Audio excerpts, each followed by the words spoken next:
Olá pessoal, eu sou o Felipe Calisto, CEO da Sankhya, e esse mês de setembro a gente está cheio de novidades muito bacanas, porque afinal de contas é o mês do cliente, né? Então a gente veio com esse projeto de sala do cliente e eu tive a honra, de ser desafiado a fazer pessoalmente a sala do cliente com alguns clientes muito importantes, muito relevantes para a história da Sankhya, né? E hoje eu estou com um cliente aqui, com um convidado super especial. Vocês vão ver o tanto de coisa bacana que a gente vai conversar hoje. Eu tenho certeza que vocês vão adorar o papo.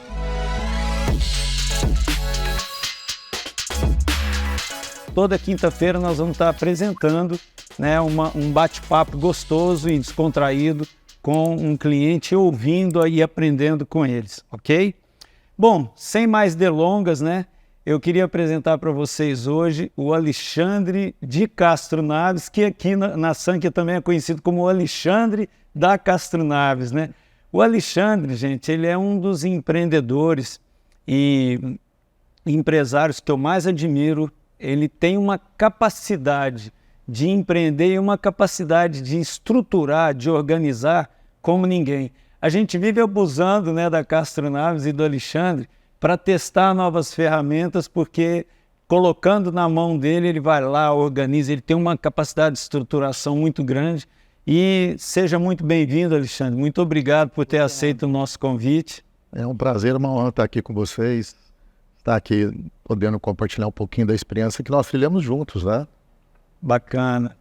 A gente aprendeu muita coisa junto, E eu acho que vamos ver se a gente puxa um pouco dessas lendas, Alexandre, hoje. Vamos. Aí eu queria que você começasse contando para a gente um pouco da história, da Castro Naves e do Alexandre. Bom, eu comecei a trabalhar com 11 anos de idade, por necessidade. Meu pai faleceu, eu tinha 6 anos, e com 11 anos eu já vendia doce no estádio, recém-inaugurado, Com 13 eu fui convidado a assinar carteira e trabalhar com um tio falecido, Ivaldo Naves, do Grupo Rodoban. E dali eu comecei. E depois também, paralelamente, eu trabalhei simultaneamente também no Grupo Algar. Até que aos 19 eu tive um desejo imenso de empreender. E eu tinha excelentes perspectivas, tanto no Grupo Rodoban, uma empresa grande já de abrangência nacional, quanto o Grupo Algar, que também era muito estruturada.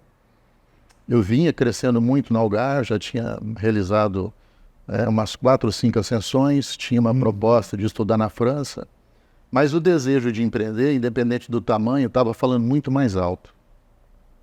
E eu procurei uma outra pessoa que eu tenho grande admiração, uma pessoa de conhecimento, que é um tio também, e o convidei para abrir a empresa. E aí nós começamos, eu tinha 19 anos de idade, interessante até que eu não podia, era menor de 21, minha mãe teve que me emancipar. E eu comecei com coragem e com vontade. Cedo demais, hein, gente? Começamos ali numa empresa com 24 metros quadrados. Sem capital, sem nenhuma experiência, sem know-how. Ainda não estava pronto, formado, maduro para o empreendedorismo, Mas eu tinha vontade imensa, era uma pessoa trabalhadora e era uma pessoa também que estudava muito, buscava conhecimento. Graças a Deus deu tudo certo. Eu lembro direitinho, era com uma salinha com aquela porta de correr. Lá na Avenida Araguari. Na Araguari, lembro. A gente ficava lá perto, inclusive, Assim. Ficava, era SOS. Pois é. Aí eu queria até que você contasse pra gente como é que você chegou nessa... Aliás, nossa parceria tem o quê? 32, 33 anos? Nessa faixa. Cara. E eu trabalhava com o Fábio, seu irmão, na Algar, A gente já se conhecia. Quando eu saí, ele saiu junto também para montar a Sankhya. E a gente tinha um relacionamento muito bacana e tal. Então eu já estava trabalhando quando o Fábio chega numa moto XL 250 e me convida para poder implantar um sistema que vocês estavam construindo. Naquela época a gente não tinha condição de implantar esse sistema, era uma empresa muito pequena, mas eu tinha uma crença de que a tecnologia poderia me colocar num patamar diferente dos meus concorrentes. E aí nós acertamos e iniciamos a implantação do sistema, que era em DOS, Eu lembro que eu comprei um microcomputador Prologic, CP500, fósforo verde. E nós começamos a implantar, e aquilo foi muito importante para nós, sabe? Ali já nos trouxe alguns diferenciais muito interessantes que potencializaram o nosso crescimento em relação aos concorrentes, mesmo tendo um tamanho muito inferior e menos capacidade financeira. Já era uma visão diferente, né, Alexandre? Porque na época, né, isso há 32 anos atrás, era muito pouco difundido, né, o uso de computadores, né, o uso de sistemas, né? E você já tinha uma visão lá na frente, assim, de falar, cara, eu vou me estruturar, vou me organizar para poder Eu vinha dessa área de tecnologia, né? E gostava muito dela, mas eu realmente enxergava que isso me daria um passo a mais. Vou te dar um exemplo, tanto que foi interessante. A gente atendia num balcão, o normal do varejo era isso. E as empresas vinham buscar os produtos. Elas saíam, tinha um profissional por conta para sair recolhendo produtos em vários lugares. Era um hábito comum. Quando eles chegavam para comprar, existia um tempo muito moroso de atendimento, porque eles tinham que tirar nota fiscal na mão. 4, 5 vídeos de nota fiscal com carbono. Então, às vezes, estava demorando ali, você perguntava os dados, porque a gente talvez qual que é o seu CNPJ, razão social e tal. E ele ficava, mas já falei isso 3 vezes esse mês, né? Mas você não tinha nenhuma ficha gravada. E quando terminava, você errava um cálculo do ICMS. Você tinha que fazer a nota de novo. Então, essa era a prática comum daqueles que emitiam nota. Porque o nível de sonegação era absurdo já, né, naquela época. Quando nós colocamos o computador, implantamos o sistema da Sankhya, a primeira coisa que eu fiz foi pegar todos os blocos de notas passado e transferir, fiz o cadastro dos clientes no sistema. Então, quando o cliente chegava, eu atendia no computador, ele já estranhava, porque não era usual. Então, ele falava, quero isso, isso, isso. Eu já colocava o pedido, a nota saía impressa, a gente teve que pedir autorização na Receita para emitir nota fiscal por cima do eletrônico de dados, né? E aquilo, assim, em vez de eu gastar 10 minutos, eu passei a gastar 1 minuto, 2 minutos. Essa questão do tempo fazia diferença dos motoristas, que tinham que ir em vários lugares, atarefados, e escolher, porque o motorista tinha liberdade de escolher onde comprar. Ele escolheu por causa da velocidade. Então, essa foi a primeira questão que nós vimos da informática. Você facilitava o processo dele. Eu percebi que tempo era precioso, desde aquela época lá. Então, quer dizer, esse motorista, ele tinha N atribuições. Ele não podia perder 15, 20 minutos lá num balcão esperando alguém emitir uma nota fiscal. E as grandes corporações não compravam sem nota fiscal. O outro ponto também é que quando você tirava a nota, depois você levava o cara para o caixa para pagar, para depois ele ir numa boquetinha ali para tirar a mercadoria. Isso era usual. E nós fizemos também, que foi interessante, uma atrás da outra. Nós espelhamos a nota no formulário contínuo branco numa impressora dentro do depósito. Quando eu estava imprimindo a nota para o cara, paralelamente tinha uma lá no depósito. De expedição. Hoje parece, mas coisa tão banal, mas há 30 e poucos anos atrás não era. Então, enquanto ele ia no caixa fazer o pagamento, alguém tinha separado. Quando ele chegava para pedir mercadoria, acostumado sempre alguém separa a nota dele, já estava pronto, ele estranhava. Ele falava, mas como é que você sabe que eu comprei? Era mais ou menos assim. Então, mais uma vez, ganhava tempo, velocidade, né? Então, essas foram questões, só para enumerar, como é que, desde o princípio, nós utilizamos as ferramentas corretas, né, na parceria com a Sankhya, para poder dar um salto e criar diferencial competitivo. Eu queria que a gente desse uma navegada nessa história aí, porque, aos poucos, a gente foi percebendo em você um cliente que desafiava muito a Sankhya. E eu não sei se você lembra as várias vezes que a gente sentou para compor junto, né, algumas soluções para você lá, mas eu lembro que você era uma pessoa que puxava muito a gente para evoluir, para desenvolver. E um dos projetos que a gente fez, que eu acho que foi em conjunto contigo, um dos primeiros foi, acredito que tenha sido o Gerente Online. A gente criar porque na época era muito comum, quer dizer, era pouco comum ferramentas operacionais, né, que ajudassem a controlar estoque e tudo mais. Ferramentas gerenciais, então, nem se falava, né? Você acha que nessa época, você lembra assim, se o Gerente Online te ajudou? Lembro demais. E você lembra do saudoso? Vou voltar um pouquinho antes do Gerente Online para você ver. Eu percebi na época que o atendimento de um representante comercial autônomo no campo tinha baixa produtividade. Ele fazia 7, 8 visitas por dia. E você tinha menos trânsito, era tudo mais fácil, mas o bate-papo era longo com o cliente. Então o cliente queria falar sobre futebol primeiro, sobre várias coisas. Tinha um relacionamento muito estreito, né? O pessoal tinha mais tempo. Mais 7, 8 visitas, você precisava de um batalhão de gente para poder levar o crescimento. Eu quis implantar um telemarketing para fazer um trabalho ativo. Existia uma central telemarketing do Martins, por exemplo, mas era exclusiva para receber ligação dos próprios representantes. Ela não abordava os clientes. Ninguém fazia isso. E quando nós começamos, nós chamamos a Sanca para desenvolver uma ferramenta de agenda do telemarketing. Eu precisava agendar aquilo, porque senão você não tinha orientação, organização para poder fazer o pós, né? E começamos, foi até engraçado, as primeiras ligações, o cliente falou, não, eu não vou te comprar não, se quiser vem aqui visitar, conversar comigo e tal, por telefone eu não compro. Então foi uma barreira muito grande, mas enfim, nos organizamos, estruturamos. Depois que nós começamos a funcionar, e isso foi muito bom, porque a produtividade saiu de 7 para 70 visitas dia. Então, com uma profissional, eu fazia o trabalho de 10 pessoas de campo. E a praticidade fez com que esse módulo de contato, de atendimento, hoje reina, né, absoluto. Aí nós vimos que precisava, por exemplo, de medir a performance do resultado, das vendas, das ligações e tal, onde veio a necessidade de estruturar uma tela para montar os KPIs uma só, onde nasceu o gerente online. E aqui foi fabuloso, nós usamos demais e nós parametrizamos ele de todas as formas possíveis. Então a gente todos os dias olhava, né, e media aquilo ali e já traçava decisões. Você acompanhava tudo ali. E nessa época você já estava um pouquinho maior, né? Você já tinha saído daquela sala ou não?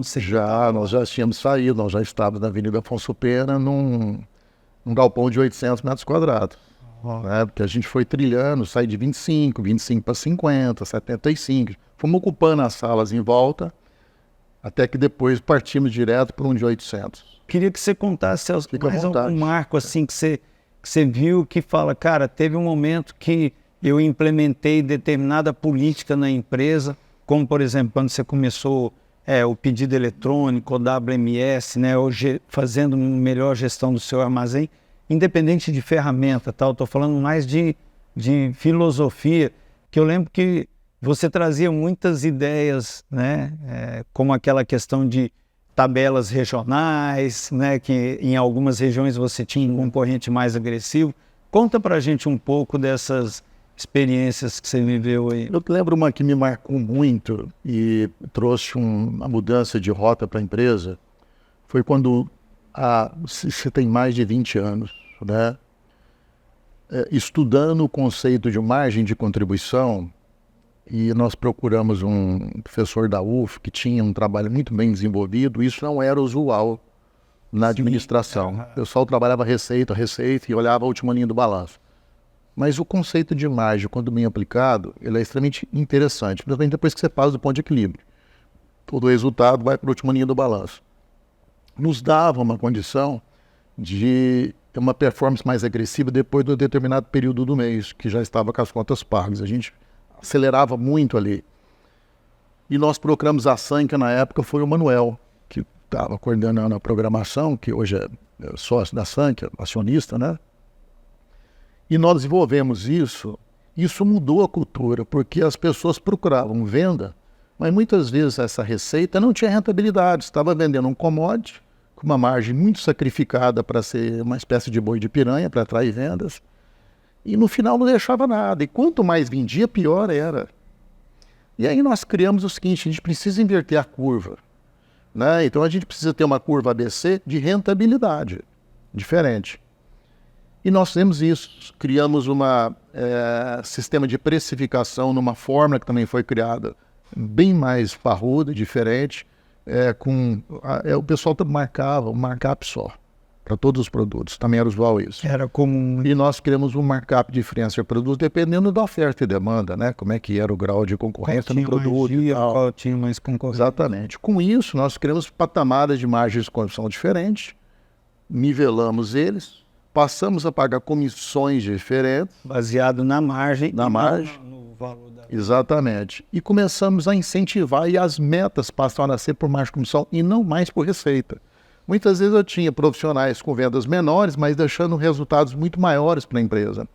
Aculturar isso não foi fácil. Levou bastante tempo, foi difícil, porque a gente tinha que ensinar o conceito para o profissional de vendas, né?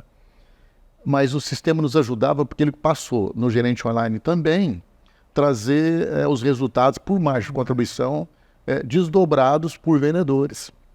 Então, isso foi uma coisa que marcou e até hoje. E nós recebemos lá, muitas vezes, fornecedores que querem visitar as instalações e pegar a nossa estrutura e se surpreende de como a cultura nisso funciona e eles não é usual deles em outras redes distribuidoras. Uhum. Então, aconteceu um negócio interessante recentemente, que foi o seguinte, uma multinacional, que nós distribuímos a marca aqui,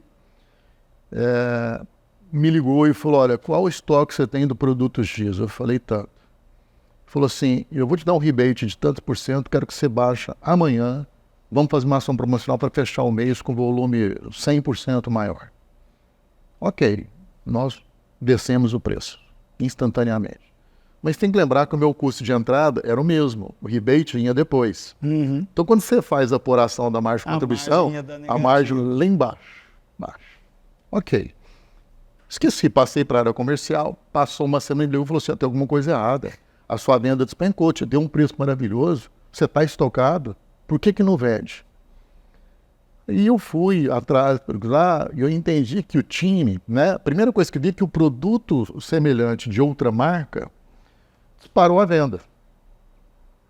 E aí eu fui adentrar na situação e percebi o seguinte, que os próprios consultores, quando viam que aquela margem estava ruim e prejudicar o resultado, eles migraram de produto para manter uma margem elevada, tanto que o conceito é forte. Essa indústria veio no final do mês, fomos conversar e falei para ele, falei, mas você não vai fazer nada, você está errado. Eu não vou fazer nada. Eu levei mais de uma década para construir essa cultura. Comecei agora. Então agora você aprende, quer fazer uma ação, antes você manda o produto já com redução de preço para o CMV descer. Né? Porque senão como é que você corrige o passado? Então a gente no começo assustou, mas depois falou assim, cara, está funcionando. Já faz tanto tempo, né? Então aculturou e está seguindo o caminho que a gente desejava. Então acho que a margem de contribuição nos deu um patamar diferente, nós invertemos, talvez uma das poucas empresas que a curva ABC de quantidade está atrelada à de rentabilidade. Os produtos mais vendidos são os de maior rentabilidade. Isso muda também a nossa configuração de resultado no balanço. Mas essa questão do WMS, eu lembro que quando você implantou, você me contou dos ganhos que você teve, né? De redução de pedidos entregue de forma errada, redução de erro de contagem de estoques. Dá para você lembrar para a gente quais foram os ganhos que você teve só com o primeiro a gente tinha muita morosidade, né? Porque a gente separava com papel impresso. Então você tinha lá, por exemplo, 20 pedidos, 30 pedidos, você separava um a um. Existia um desgaste físico muito grande do profissional, porque ele tinha que ir naquele local 30 vezes. Existia erros no processo.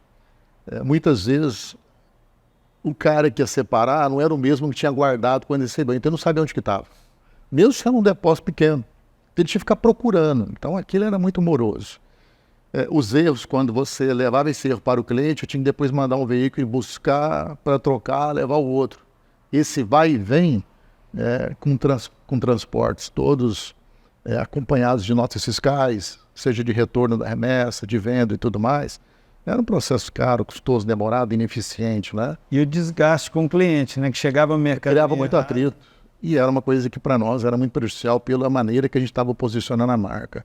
Quando nós implantamos, nós ganhamos performance dentro do depósito, ganhamos a assertividade, ou seja, a gente separava certo, entregava certo.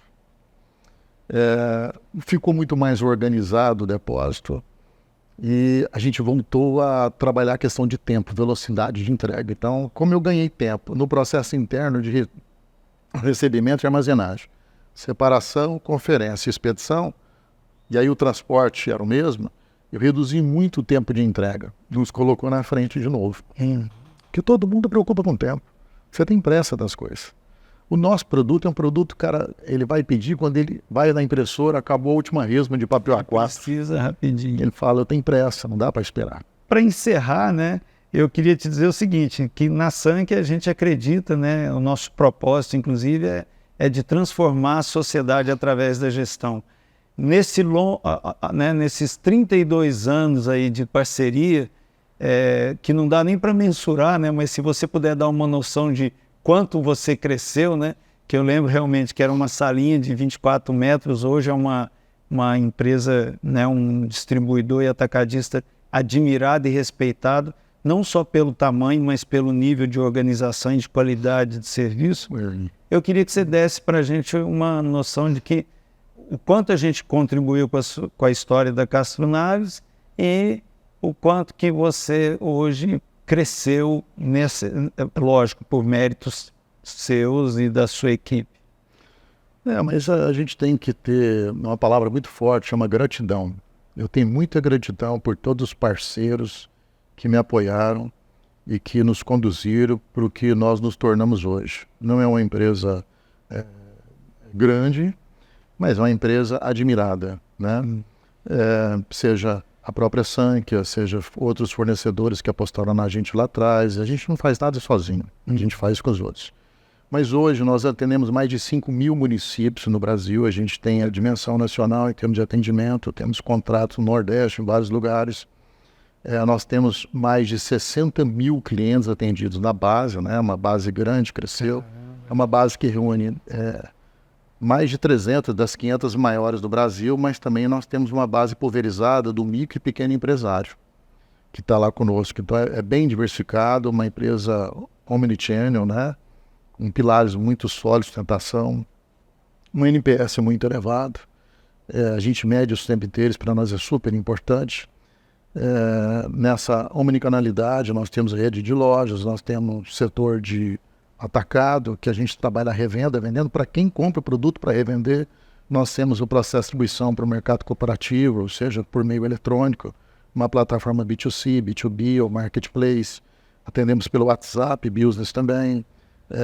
Atendemos pelo um televendas estruturado, né? Então, assim, hoje nós conseguimos... Essa foi outra parte que eu pulei, hein, cara? Eu queria muito falar desse seu televendas, mas vamos deixar para um próximo, que eu fiquei impressionado quando eu vi como você implantou aquele televendas, mas enfim. Não, e uma coisa interessante é que você perguntou de crescimento. Quando veio a pandemia, a gente estava muito preparado para aquele momento, né? Pela graça de Deus aí, o time e tal. É lógico que nós tomamos um impacto no susto no começo, como todo, mas rapidamente nós sentamos e falamos, vamos sacudir e nós vamos aproveitar esse momento, que sempre crise foi um momento de expansão. De lá para cá, são 3 anos consecutivos crescendo uma taxa de média de 60% ao ano. Olha, agora, sem baixar o NPS. Então, assim, é muito difícil você crescer nessa velocidade, num setor como o nosso, mantendo qualidade no serviço prestado. É muito difícil. A estrutura realmente é apoio de fornecedores, né, que nos ajuda a vencer esses desafios. E a palavra que você está falando, atrelando o porte que nós tomamos hoje, nessa jornada de 34 anos, nós comemoramos agora em junho, de existência. A palavra é gratidão. Gratidão pelos nossos clientes que sempre confiaram no nosso trabalho, né? Gratidão primeiro a Deus, a todas essas pessoas que realmente estão conosco, aos nossos profissionais que são maravilhosos, uma turma realmente diferenciada. Bacana, cara. E acabei também esquecendo, né, de puxar o lado social, que eu sei que os trabalhos sociais que você e a Castro Naves fazem são fantásticos também. Mas isso vai deixar tema para um outro episódio, né? Eu acho que depois a gente vai ter que chamar o Alexandre de novo aqui. É uma disposição. Porque tem muita coisa que ficou para trás. São 32 anos de história e 34 anos de empresa, né? E eu queria que você deixasse uma última palavra para os empreendedores, né? Para os empresários que estão nos assistindo. Que conselho você daria para eles terem esse nível de estruturação, de automatização e de essa cultura protagonista? A primeira mensagem que eu deixo é para que eles acreditem, né? Acreditem no que é possível, não se desanime com cenários que possam, desafiadores que nós enfrentamos e tudo mais. Acredita no Brasil, acredita em você. E eu escutei uma frase há muitos anos atrás que me marcou muito, muito, de uma pessoa muito querida que não está mais entre nós. E essa frase era o seguinte, eu vou deixá-la para vocês. Não existem limites para o homem que acredita nos seus sonhos e na força de suas asas. Pensem nisso. Que bacana. E avancem. Olha só, sensacional.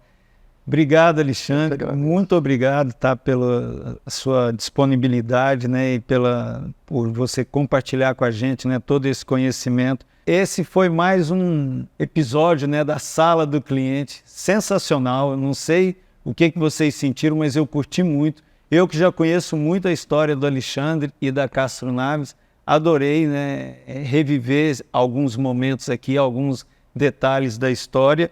E se você perdeu o último episódio, basta clicar aqui na tela para você poder assistir, tá?